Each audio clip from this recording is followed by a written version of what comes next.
this ancient evil by which one human being owns another and uses violence to force them to work, this slavery actually thrives in our world like never before. We are doing away with the idea that human trafficking is something that doesn't happen anymore, or that only happens somewhere else. It is here, and it is now, and it is everyone's responsibility to recognize that.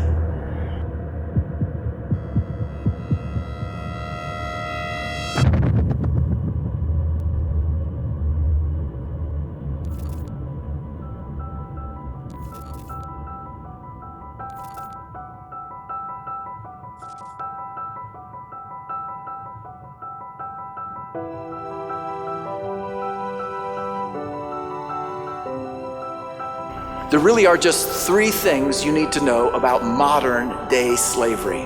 First of all, that it is more vast than ever. Second, that it is just as brutal as ever. But thirdly, it is more stoppable than ever.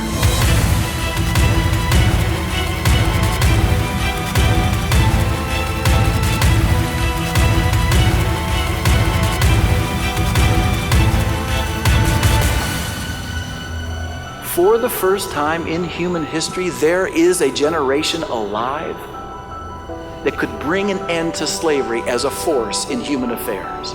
In thousands of years, this has never been possible before, but now, on your patch of history, it is possible.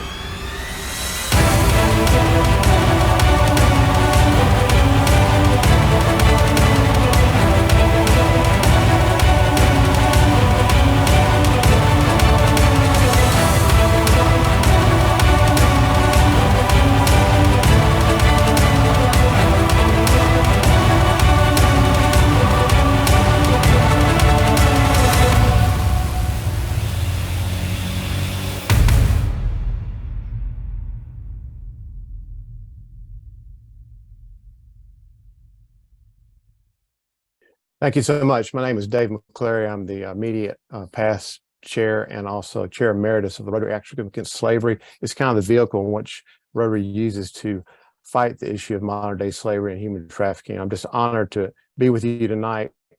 And if you want to learn more, we'll put in the chat our website and our contact information throughout this event. But I really want to thank Jeremy Hurst for his leadership in creating a human trafficking task force in zone 3334. It's really incredible. It's the first zone in the world that's doing this. And since he did it, I've been talking to other zone directors and they're interested in doing the same thing. So I appreciate Jeremy's leadership. And I thanks to Art and Marcy for your work on this, putting this together tonight. But we're just super excited for this event tonight.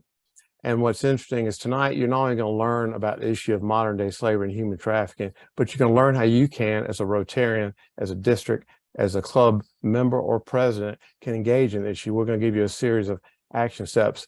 And one thing I'll mention too, is that we've seen that this issue attracts people that never have been attracted to Rotary because of the issue of modern day slavery and human trafficking. Just in my club alone, we had 15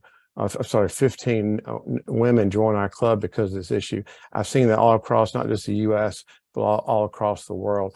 So it engages an entirely new group of people to Rotary, and this will help us grow Rotary, which I know that's Jennifer Jones and so many others' goal for this. You know, it's interesting as we talk about this issue. I'm not sure your level of knowledge of human trafficking, but again, I appreciate you being here. But for me, I think it's important to share my story because in 2012, when I was president of my Rotary Club in Roswell, Georgia, I went to a conference called the Passion Conference, and I was a volunteer as a youth conference for 18 to 24-year-olds. The entire conference was focused on human trafficking. And I remember thinking at that conference, this doesn't happen here. This is somebody else's problem. But through that process, I met a girl named Melissa through the CNN Freedom Project. Well, she came and spoke to my club when I was president.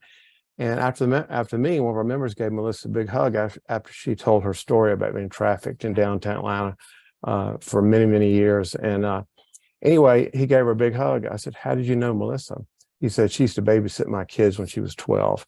And then I remember thinking, well, Rotary's on the verge of eradicating polio. What about the issue of modern day slavery and human trafficking?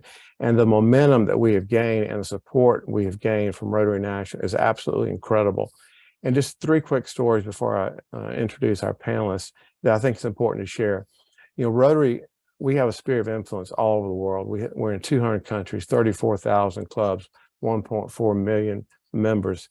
And one example I'll give you, because I think it's important, a club in South Georgia, their owner, they started a human trafficking committee, and the owner of that McDonald's franchise decided to print the Polaris hotline, which is a North American hotline for trafficking victims, in his restaurant. From that, from what he did there, they rescued 5 girls because what he did what he could do in his sphere of influence. And they actually wrote about that in the Rotary National magazine in July. And from that article, I received a call from a Rotarian in Florida that has connections with a McDonald's owner of 100 franchises that's going to begin to do that, or hopefully begin to do that in their restaurants. So that's exciting. Another quick story is that we trained some law enforcement recently, actually in my hometown of Roswell, Georgia. And fast forward, after the training, about 4 months, I got a call from a friend of mine that wanted me to meet with a mom, and we met with the mom, and it turns out that a mother called the police to tell her daughter was having a mental health crisis. The police had been through our training, realized that she was being trafficked. She was 15 years old, being trafficked at a high school in Roswell, Georgia.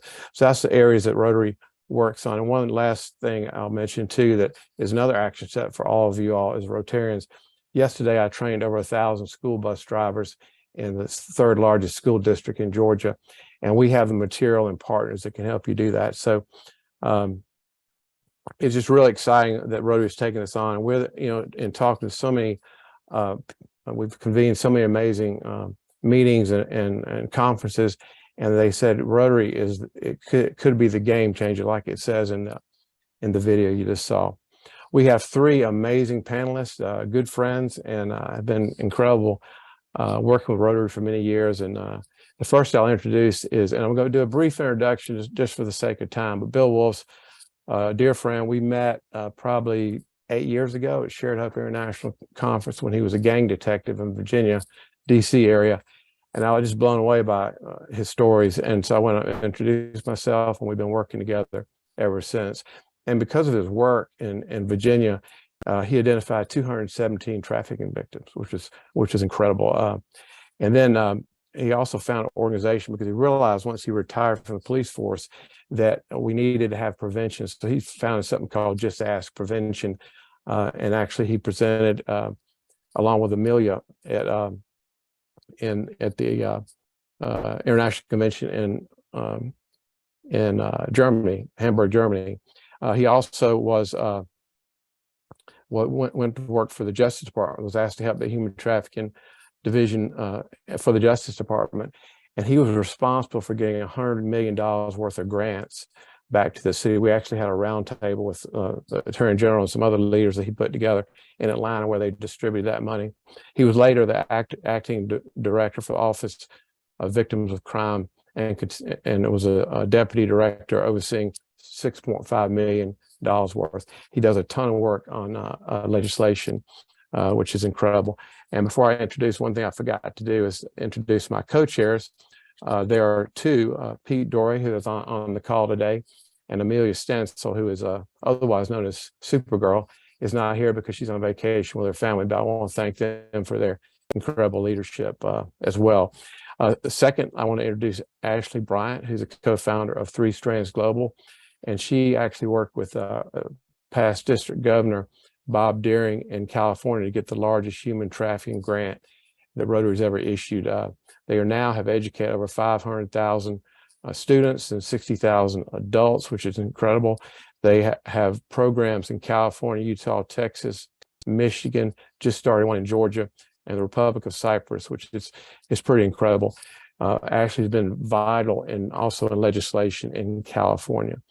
And last, but of course not least, the reason I mentioned Melissa's story, for me, everything that I do, everything I think we do at Rotary on this issue is survivor-centric.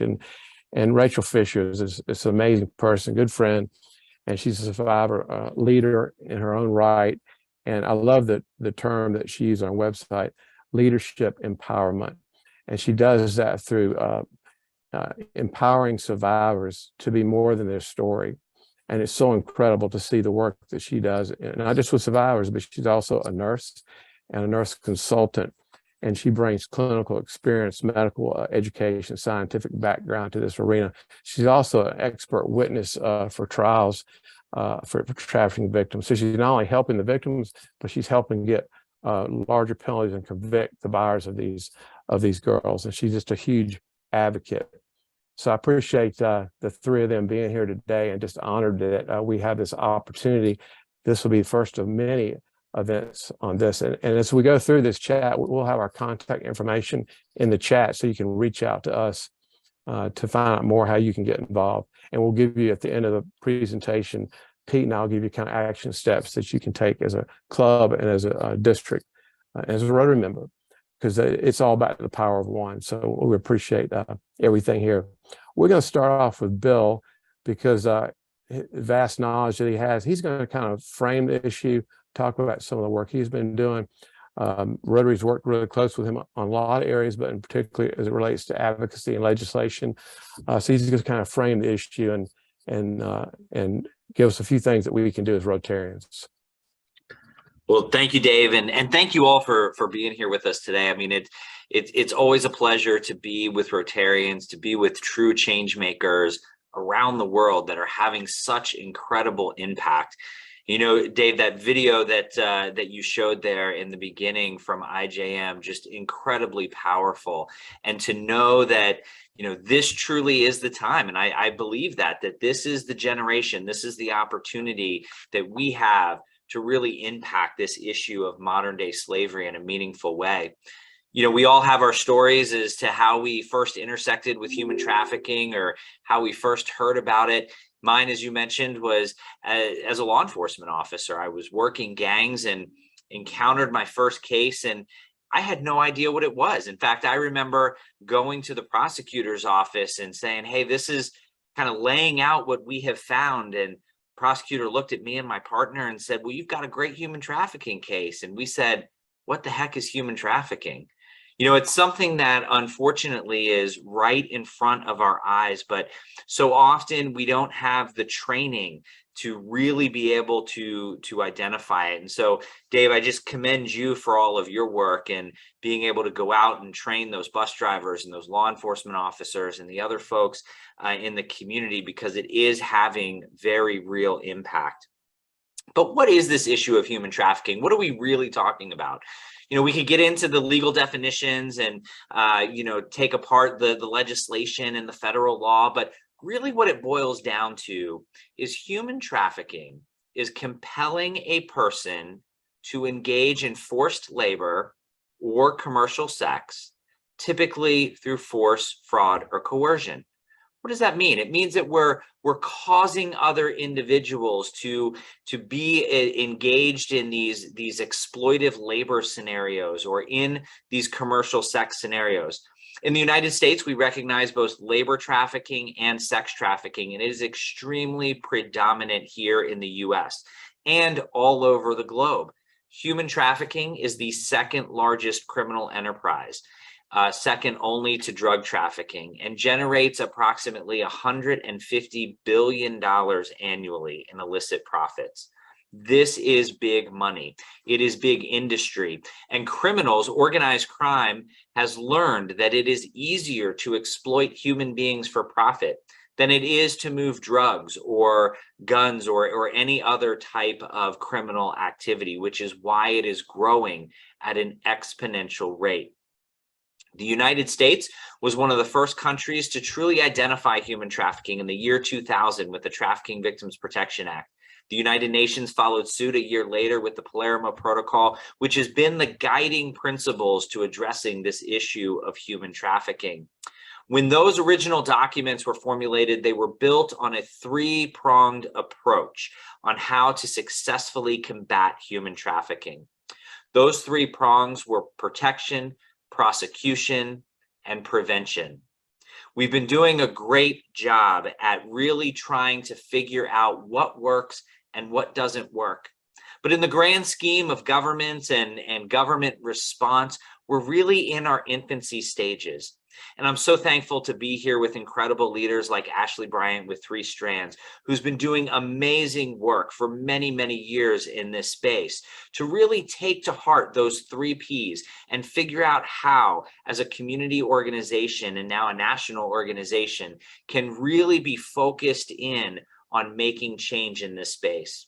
When we talk about protection, we're talking about those that have been victimized by human trafficking, those that have survived a horrific amount of trauma in an exploitive situation, and making sure that they have access to equitable care so that they are able to go down that path of restoration and healing, that they're able to be empowered in their journey as they exit that exploitation. Prosecution is about holding the offenders accountable, making sure that those that are out there willing to take advantage of other human beings for profit are held accountable for their actions, and we try to implement penalties that will truly serve as a deterrent for this type of conduct. But as Dave mentioned, our law enforcement needs to be trained. We need to make sure that they have the tools and resources necessary here in the United States and globally to be able to respond to this complex issue. I can tell you from personal experience, having worked these cases and having worked alongside so many incredible survivors of trafficking, these are some of the most complex cases that law enforcement will ever deal with. These are some of the most complex cases that victim service providers will ever have to navigate and work alongside other survivors. And that is why that 3rd pillar of prevention is so critical. We've got to start to go upstream.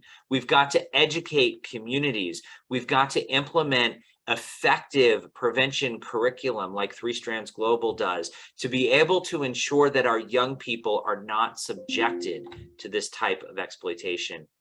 Those that have survived human trafficking will live with the impact for the rest of their lives.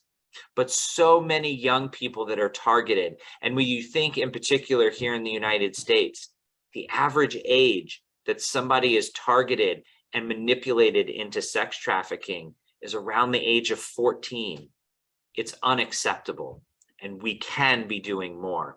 And there are individuals that know what works and what doesn't work. And they're the ones that can bring those programs to your communities throughout the world to be able to effectively protect and safeguard our young people from these threats of the traffickers. Traffickers don't always use force. In fact, oftentimes that's the least type of MO that we see amongst traffickers. You see, traffickers prefer mental manipulation because it's easier to convince somebody and manipulate them into this situation than to physically force them. Plus, it doesn't necessarily produce the same physical evidence that law enforcement needs or forensic nurses like Rachel need to be able to effectively prosecute those cases. So they use mental manipulation, and we have to be better at safeguarding our young people, better at providing them with the tools and the resources that they need to effectively protect themselves and protect their communities. And that's where Rotary plays a critical role.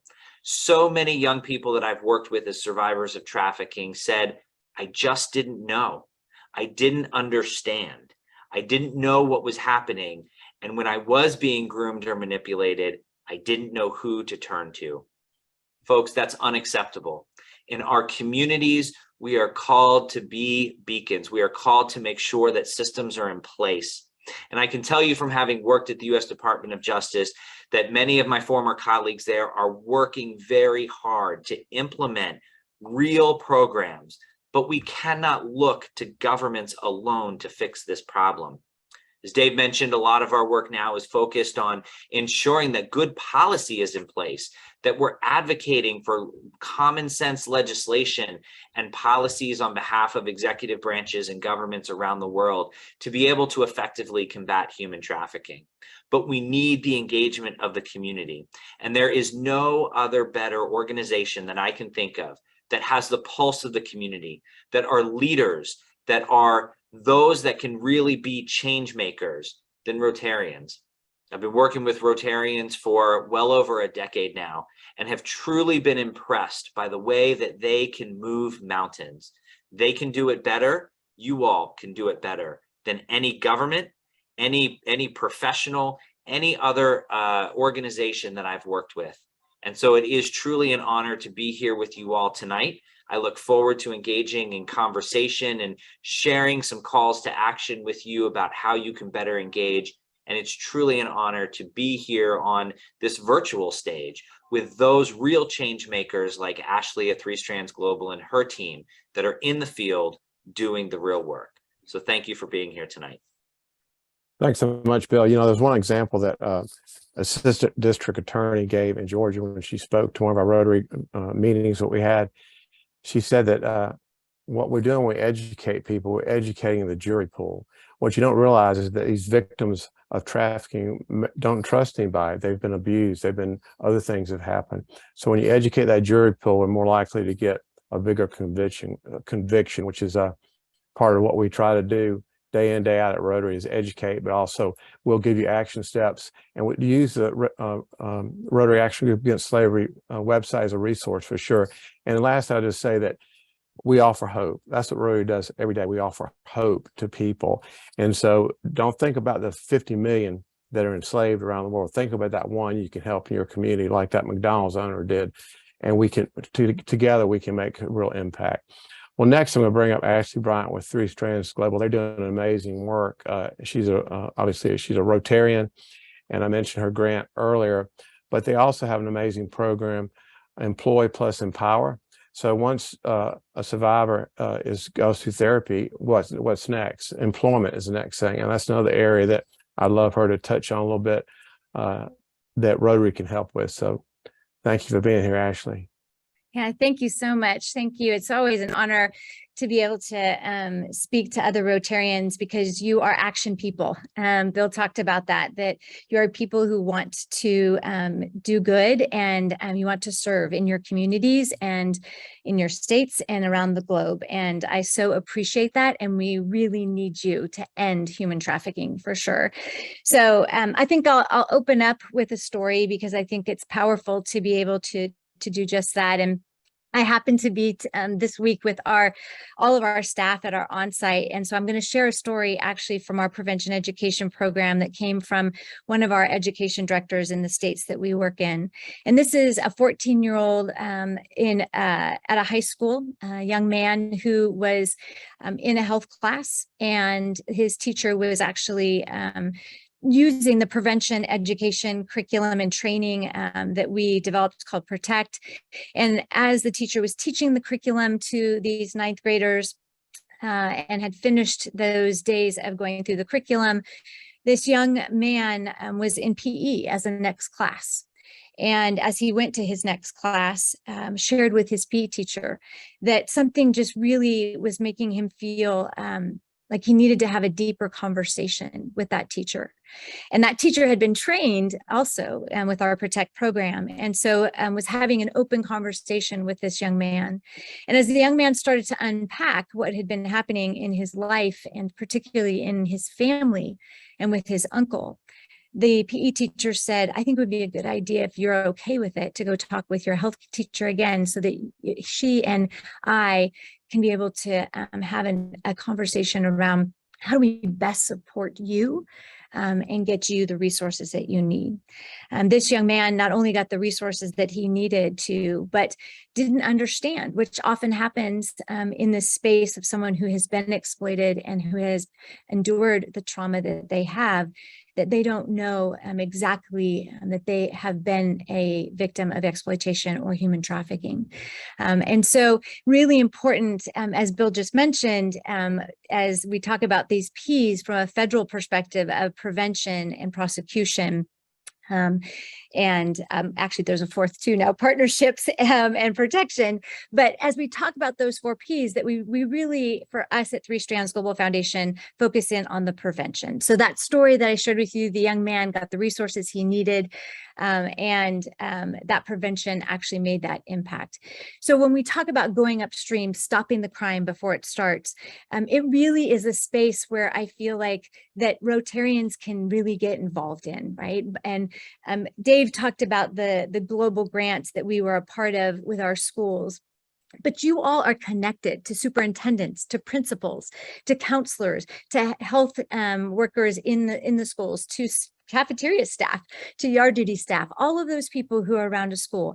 And for a trafficker, the folks that they actually want to exploit are those with vulnerabilities. And we know that someone who has a vulnerability can be, any age, but for us, we know that youth between kindergarten and 18 years old are in our schools. And so what a great place to make sure that we are preventing those to be exploited or to become victims of human trafficking, but through school education. So when Dave talks about, RAGAS has gone together to be able to create prevention from a strategic plan, it means that as Rotarians, you're really looking at how do we engage with those who are on the ground in our communities. That might be a nonprofit that's already offering prevention curriculum or training. Obviously, Three Strands is a national nonprofit. We're happy to be able to engage with you in that space. But I just want to emphasize that prevention really is going upstream. It is making sure that our youth, for example, have those increased protective factors, that we make sure that our youth are not only protecting themselves, but their peers, that the adults in the classroom, whether that be a counselor or a teacher who is delivering this curriculum, that they know the red flags, that they know what to look for, and they are following the protocols that have been designed and implemented with all of their staff and the nonprofit and survivor leaders that are in that community to make sure that it is the right protocol and the right batons to be handed off to either child welfare or to law enforcement, right? All of those are components. We talk about this 4-pronged approach of a protocol, a training, a curriculum, and then data that we really are measuring. As Rotarians, we are big on serving and doing, but we need to also measure, is what we're doing having impact? Is what we're doing actually changing what we want to have changed? And so from the prevention side, we need to make sure that we are doing that we are following not only protocols, but we're measuring the curriculum, the training to make sure that it has the impact. When we talk about prevention, I like to think of it as this continuum. And there is the prevention education space, but there's also what Dave just mentioned a few minutes ago, which is what we call at Three Strands Global Foundation, the employment or empowerment space.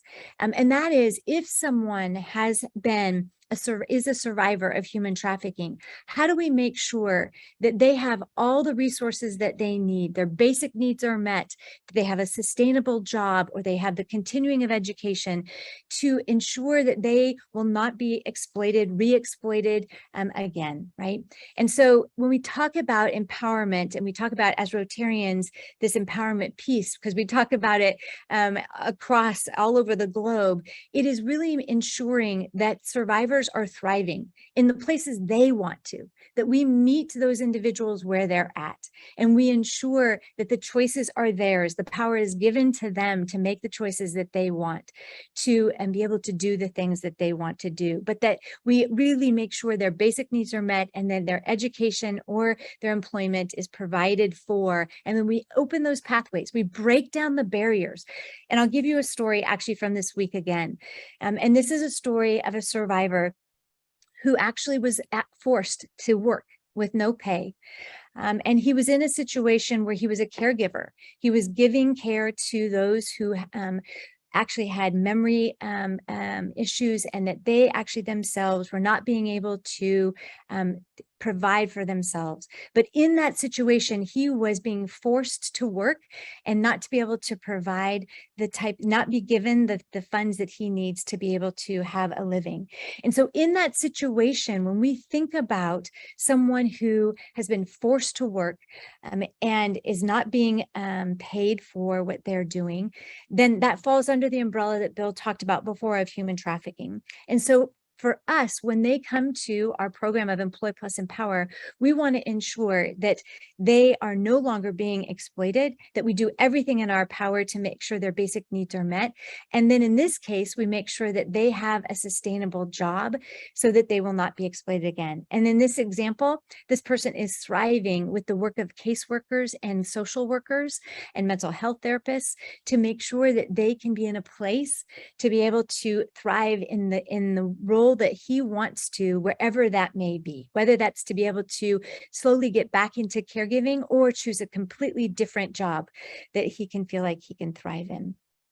And then I will share with you that the last piece, we talk a lot in threes at Three Strands, but the last piece of prevention that I think is really important, not only prevention education, but also prevention through employment and education, but prevention through engagement. And this is where Rotarians, again, can lean in. Because as Rotarians, we want to be able to make a difference and engage with our communities. And in the engagement space, it means that we can look to advocate for those who are in our communities who may be exploited.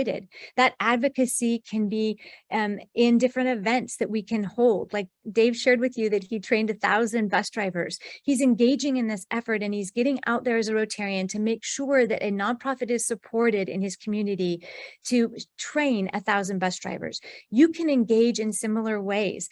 And at Three Strands, we actually talk about this engagement in policy or advocacy work too, right? We know we're nonpartisan as a service organization, but that doesn't mean that we can't advocate for different policies that elevate the voice of survivors, that elevate the prevention work that we're doing, or the protection work that's happening, or the prosecution work that's happening, or the partnership work, right? Any of those 4 Ps. That it's important for us as Rotarians to be able to truly step in and say, where can I engage? Who is in my local community that I can actually walk alongside? Who is in my community that I feel like it really is, it's my passion to be able to sit within, whether it is the prevention space or the protection space or the partnership space. And even if you're law enforcement, the prosecution space. Bill shared with you that, years ago, as he got into this, he said, well, what is this human trafficking? This is an individual who has leaned in and engaged in an amazing way, and in multiple places. So you all, if you're in that space, can do that too.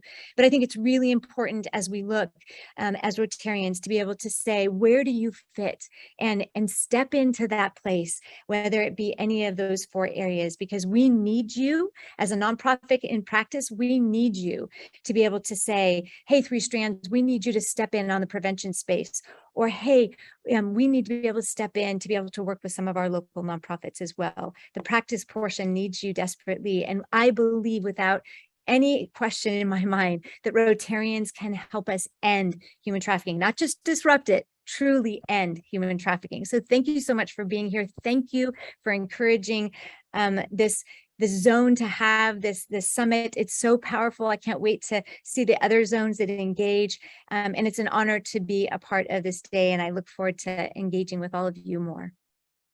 Well, thank you, Ashlie. The one thing I'll mention too, I think I mentioned earlier, but Ashlie was instrumental in helping us write a toolkit that's on the Rotary Action Against Slavery RAGAS website that you can go to and get resources. And what I loved about this whole process, we had several A21, some other organizations. It wasn't about them. It was about helping to create a toolkit that we can use as Rotarians to change lives. And just one quick story about another girl that went through the program that I met that was on a panel with us about a year or so ago, year and a half ago. And she was in 9th grade. Well, she wasn't really at risk for being trafficked, but it inspired her to do more for others. And she became a nurse, and now she trains nurses in Sacramento. And so it's about inspiring that next generation. That's what we do as Rotarians. So thank you, Ashlie, for all you do. And then Rachel's up next, is a hero of mine and does incredible work. She's more than a story. She's an advocate. She helps law enforcement, testifies at trials. She works with the nursing community, and has been kind of an honorary Rotarian because she's spoken at several events over the last 2 years. So, and I haven't told you yet, Rachel, but the events you spoke at, I can't tell you how many people then began to say, matter of fact, Jeremy heard you speak, I think in Minnesota, which kind of inspired him to create this task force. He's our Rotary International Director. So without you even knowing it, you're inspiring Rotarians to action. So thank you for that. Thank you for having me on again, and thank you all for being here. Just to emphasize the video that we showed at the beginning, it showed a lot of international, which that exists. It exists everywhere, right? There's labor trafficking, sex trafficking, organ trafficking. But the scourge of it happens here, and it happens a lot, and it is in your backyard. If there's anyone on this call that thinks it doesn't, you're wrong. It's happening, and it's happening in our schools predominantly.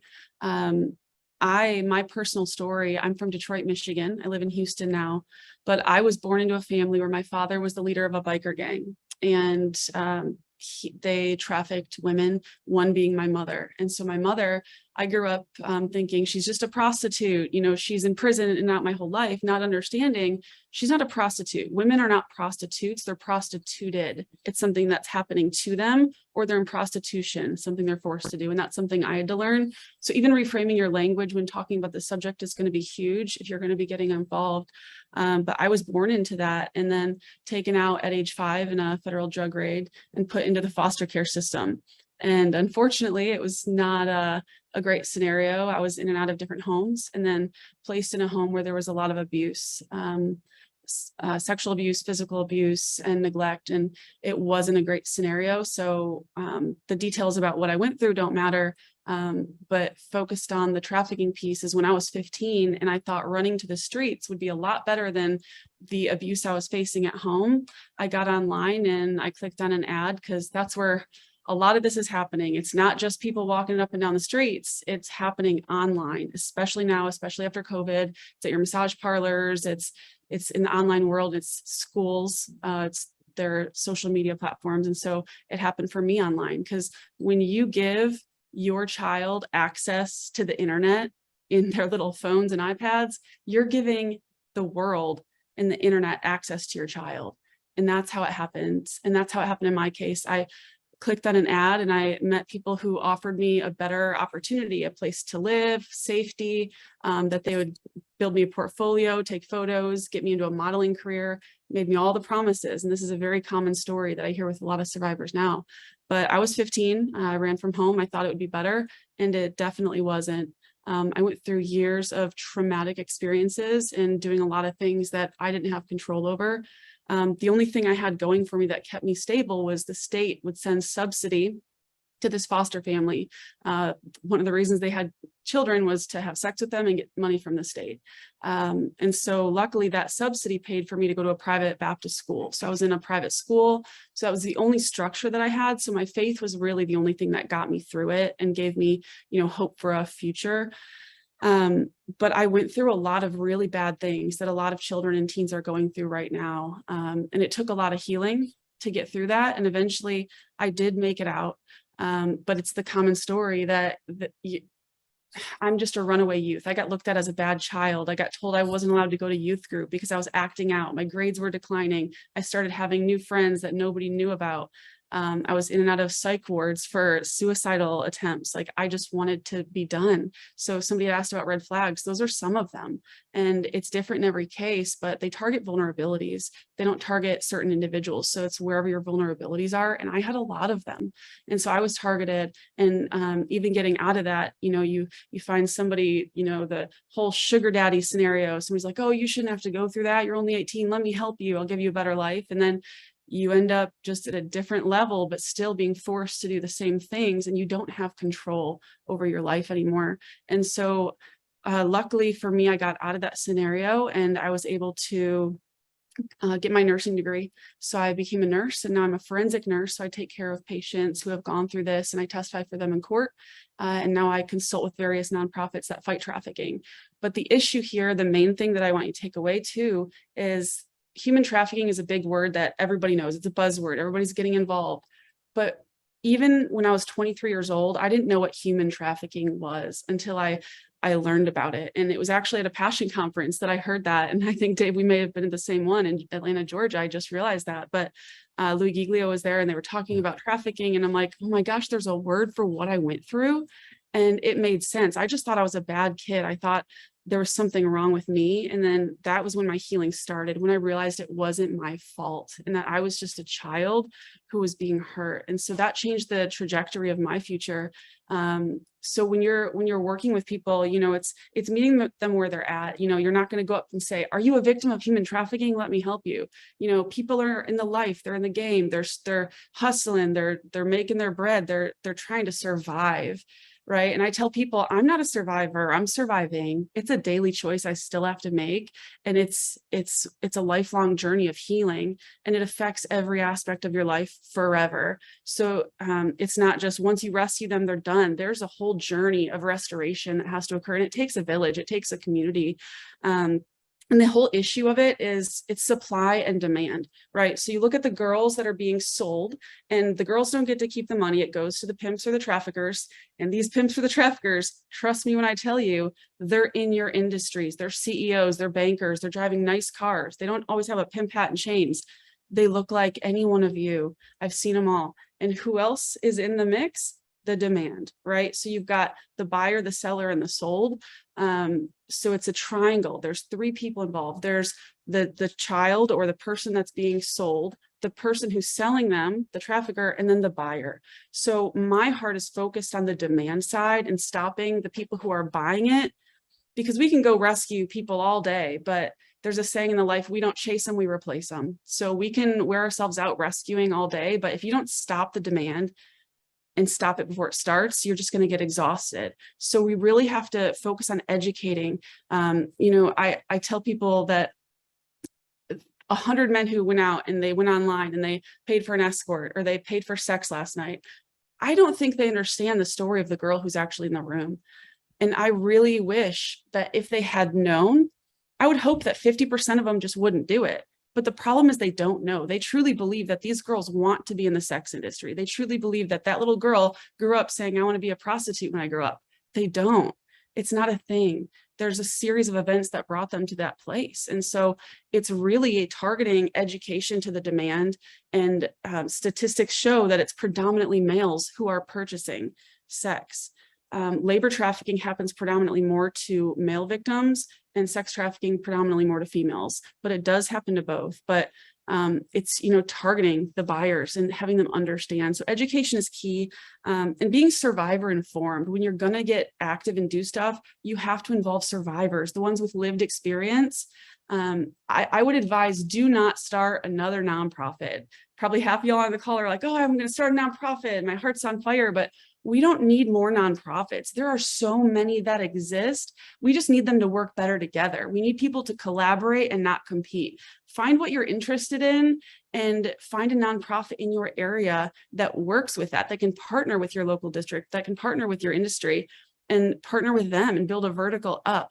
There's so many new organizations that are popping up that is just overwhelming. So we really need to focus on the infrastructure that exists and build on that existing infrastructure, and be able to employ and empower survivors. You know, a lot of them come out with convictions on their records and we have to get them expunged, and it's a whole process. So if you own a business, employ people who have been victimized, who are survivors, give them a job, give them a chance.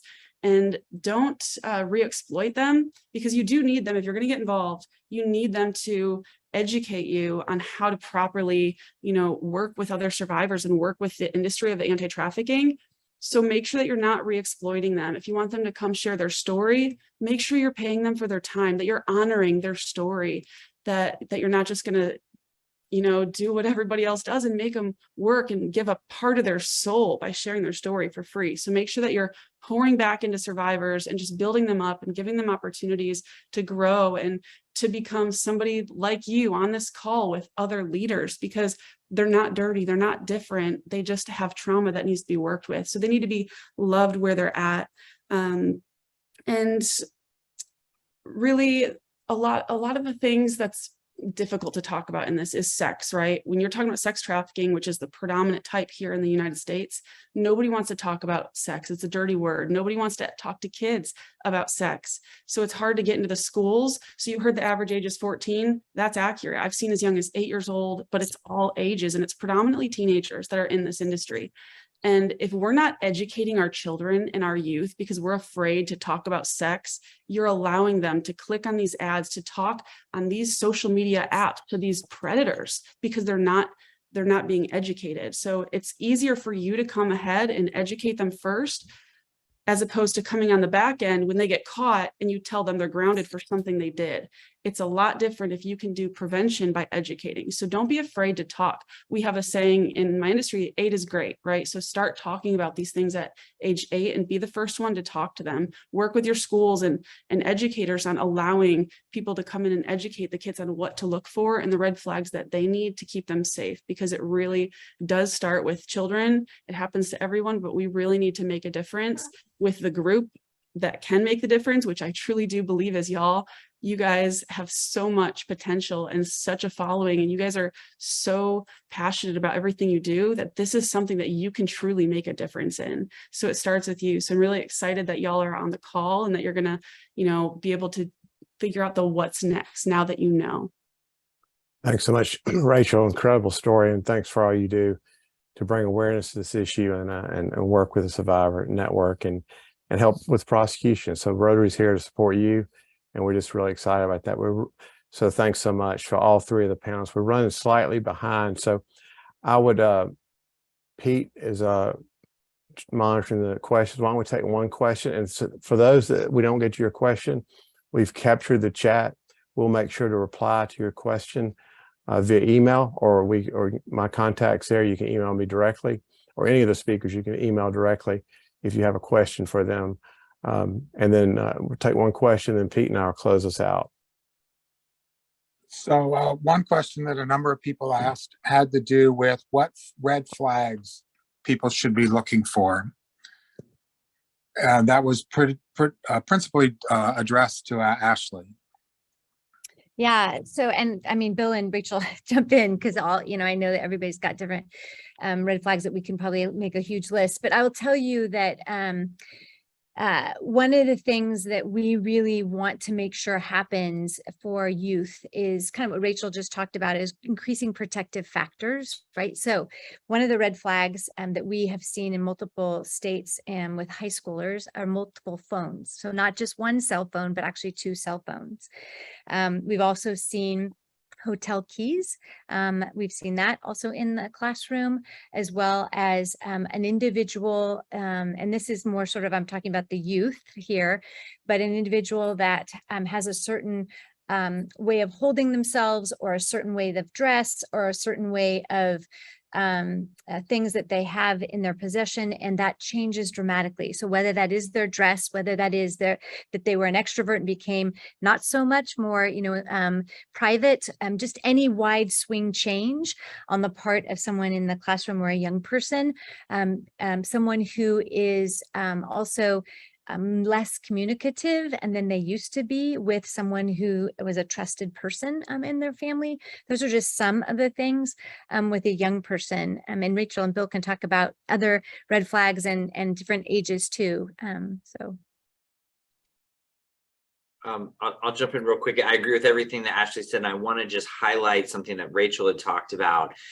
Oftentimes, especially with youth, they're labeled as being delinquents or problem children or having behavioral issues. And oftentimes professionals, particularly those that haven't been trained or aren't aware of human trafficking, are not looking for that. They're not looking at that situation as possible exploitation. And I think that those behavioral indicators are so critical. As adults, we're very quick to kind of point the finger and say that kid needs to have a better attitude, or they need to get their stuff together. But I think that looking for those silent cries for help, I think is also a critical red flag to look for. Terrific. That's thanks so much for you all being here today. And like I said, those questions we couldn't get to, we will make sure to email you. I put my direct information, including my phone number. Feel free to reach out. This is the first of me. Again, I want to thank Jeremy, the RI director, and the team for taking this issue on. It's going to save lives. It's not only going to educate people, but it's going to truly save lives. And I would also tell you that one of the action steps that really is important for us now, similar to what we did with Empower Girls, we want you to create an advocate in your district, and then eventually to every club. And so we've got, I think, 32 districts in zone 30 through 34. It would be amazing if we had an advocate in every district. So that's the first step. And then we can work with you to give you resources. As I mentioned, the Rotary RAGAS website has tons of resources on it. We're expanding that every day. And so we would love for you to check that out, to join, to learn more about what we do. You can get the newsletter. But Pete, do you have anything you want to add to that as far as action goes? Just to build on it, it's really important that we share ideas, that we share opportunities, that we help each other as we confront problems and challenges in making sure that as Rotarians in each of our various communities, we make this a priority in each community, and that we work together. So the advocates in every district and the advocates in each clubs eventually are going to be very, very critical to making sure that good ideas spread and bad ideas get stamped out, and that problems get solved. So your individual involvement in this issue and in this topic, and working with our task force is really very critical. But I know everybody has heard something valuable here today, and we want to make sure that message gets out broadly, and that everybody is put to work. So thank you. That's exactly right. And the one thing I will add too is that Rotary National, if a district governor gives permission for us to write the clubs, they will give us the emails of all the clubs. So if you can get your district governor to for him to give us permission to write the different clubs, and we can reach out to the clubs individually through our organization, through either RAGAS or through the zone, through the task force with Pete and Amelia. But this is truly a model for the world. And we believe this is going to not only educate people, but save lives. It's truly, I'm just excited that you had an opportunity to be here today. And with, like I say, there's many more opportunities that we'll have moving forward. We hope to do these once a quarter. And again, we're in a great zone, a great area. So we're excited about what's going to happen from this event. And we have about, I would say, 2 minutes if anybody wants to last minute comment before we close out from the panelists. Do you have any? I'll just share, on the way out, Dave, I just want to share, oftentimes we feel like this issue is overwhelming. We feel like, this is a $150 billion industry. It's affecting 50 million people worldwide. And sometimes that can be discouraging. And we think, what is our role? And I just want to emphasize that each and every one of you plays a critical part in the fight to end human trafficking. What you could be holding an awareness event in your community that helps identify somebody. You heard from Rachel, that she didn't really understand until she went to that event and somebody was talking about it. Those things are critically important. The other thing I can tell you is from going up on the Hill and talking to legislators, to policymakers, they say we're not hearing from people. We're not hearing from the field. We're not hearing from you all as constituents, particularly those that are living in the United States. So remember that you have a voice, a very powerful voice in moving the needle. And I'd encourage you to engage with RAGAS and Dave and connecting with those partnerships to kind of enhance your voice, carry it to those that are making the decisions, because only then will we see the real impact that we can have. That's right. Never underestimate the power of Rotarians. And just a quick example before we close out, just to add on what Bill said. When the End Modern Slavery Act was before the U.S. Senate, Senator Corker reached out to me, and we were on the steering committee, and we were able to get 13 senators from both sides of the aisle to co-sponsor legislation. It wasn't about politics. It was about advocacy for an issue that's important. And it's amazing when Rotarians stand up and the business leaders and the educators stand up. And one last thing on Ashley's point about school superintendents. As you know, I live in Georgia, we have 159 counties and 159 school superintendents. Well, most of those superintendents are in our clubs. So we just have a conversation with them. And then lastly, I'll say with the bus driver training, I happened to be sitting at a table with the head of transportation for this county bus system. And I said, can we do this? She made a phone call and it was done right then. So that's what Rotary does day in and day out. So we look forward to working with you. Please reach out to us. and we'll give you the resources and try to help you the best way we can. But I'm just, Rotary people are action, so we're excited about this opportunity. And thanks so much for the panelists. You're amazing, and you inspire me every day. You all have a wonderful evening. Ladies and gentlemen, on behalf of Director Jeremy, who happens to be in he's actually traveling to a Rotary board meeting. But on behalf of Jeremy, thank you to all our attendees. Special thank you to all our panelists and to Dave for putting this evening together. And on your screen, you should be seeing what are now 2 remaining breakouts, October 17th and 19th. If you have not registered for them, you can hold your phone up to that QR code and it will direct you to a website and you can register for the 2 remaining breakouts. Again, thank you very much for your time. And please use portions of the recording, which will be posted in about 2 days on the Zone 3334 website. Use portions of that recording for a club program if you're looking for one, and help spread the word. Thank you very much.